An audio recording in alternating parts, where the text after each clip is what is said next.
Nah. Can you even vote? Yeah, I'm still an American citizen. Yeah, but can you vote if you're not living in America? I think you vote based on the last state you lived in, which for me is Colorado. Oh, okay. Yeah. So there you go. So enjoy that. Oh, boy. But like, you could be saying something like, "Well, the most important thing to us is jobs." Yeah. And then you could see like a dip, and you could go, "Oh, but that's not as important as yeah, the yeah. environment." Yeah.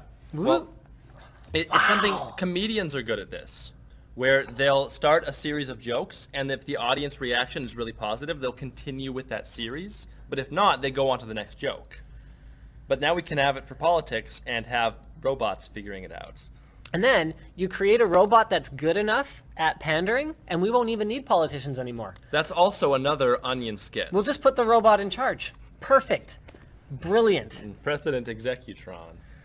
So there you go. That's kind of my take on this. There's that picture, by the way. You guys can check that out. Wow. It's a brave new world, Linus. Yeah, I don't really have anything else to say other than, Well, but the thing is, like, we've heard of all of these, like, interesting pieces of tech that sound scary, but then we never really hear anything else. yeah, that's because it's all happening behind closed doors. I've heard that, like, the security cameras at, I forget what it was, maybe Sears or Target or something, like, they're extremely good. Have I told you this on the show before? I think it's Target. Like, extremely good, Where- to the point where they know what you've purchased Yeah. before you go to the checkout. Yeah, they've actually already, I think it's Target, where they've Yeah. already rung you up Yeah. before you actually walk Because through the till. cameras are so high resolution, Yeah. they track everything. It's amazing. And, like, that's just the stuff we know about. Yeah. I mean, I'm sure Professor Zuckerberg over Yeah. there has plenty going on that we don't know about. And then, like, there were NSA satellites that were decrepit, and they're like, oh, these are obsolete now. Here, NASA, you can have these. And NASA's like, holy crap, these are amazing satellites. What have you guys been using them for? And then NASA's basically like, okay, turn them around to point at the stars instead of all of the people everywhere, because that's, frankly, a better use for satellites, Hey, for people like as me, far as I'm concerned. they're one and the same. You're not a star.